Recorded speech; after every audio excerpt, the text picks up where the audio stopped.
Drugs కేసులో SIT విచారణ తీరు సరిగా లేదని ఆరోపించారు సినీ నటి చార్మి. రక్తం, గోళ్లు, తల వెంట్రుకల నమూనాలు బలవంతంగా సేకరించడాన్ని తప్పుపడుతూ హైకోర్టులో లంచ్ మోషన్ పిటిషన్ వేశారు. అయితే సుప్రీంకోర్టు మార్గదర్శకాల ప్రకారమే విచారణ జరుపుతున్నామని స్పష్టం చేశారు అకున్ సబర్వాల్. విచారణపై పూర్తి సమాచారం హైకోర్టుకు అందజేస్తామన్నారు.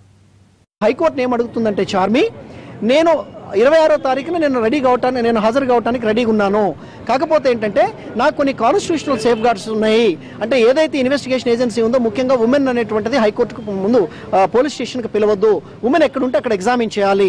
1978లో సప్తిని నందిని అనేటువంటి ఒక సుప్రీంకోర్టు జడ్జిమెంట్ 7 ధర్మాసనం ఉండేటువంటి తీర్పు చెప్పారు. దానిలో ఉన్న గైడ్ లైన్స్ ఫాలో కండి. ఆ గైడ్ లైన్స్ ఏంటంటే, ఏ వ్యక్తి దగ్గర నుంచి కూడా కంపల్డ్ టెస్ట్ మనీ తీసుకోవద్దు. బ్లడ్ కానివ్వండి, హెయిర్ కానివ్వండి, తర్వాత నెయిల్ కానివ్వండి, నా కన్సెంట్ లేకుండా.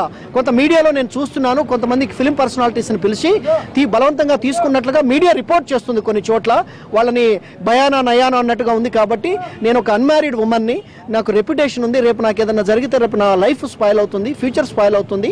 నేను ఒక ప్రూవ్డ్ యాక్ట్రెస్ని అని చెప్పేసి రిలీఫ్ అంటే ఇప్పటి వరకు ఈరోజు 27 పర్సన్స్కి మనమే క్వశ్చనింగ్ చేసాము. ఒక్క మనిషికి కూడా ఈ సుప్రీంకోర్టు ఇచ్చిన గైడ్ లైన్స్ మనమే దాటలే. నేను మళ్ళీ చెప్తున్నాము, we're absolutely following the law to the last point. We're absolutely with in the parameters of లా.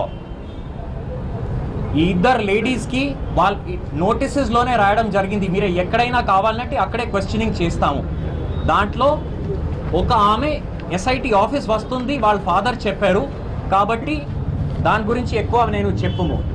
ఇది ఎక్నాలెడ్జ్మెంట్ కాపీ మరియు ఇక్కడికి వస్తాము, ఇది కూడా చాలా క్లియర్గా ఉంది. ఇప్పుడు ఈరోజు కోర్టులో చెప్పడం లేకపోతే ఇది చెప్పడంకి నేను లేడీ ఉన్నాను. We have totally followed the guide lines.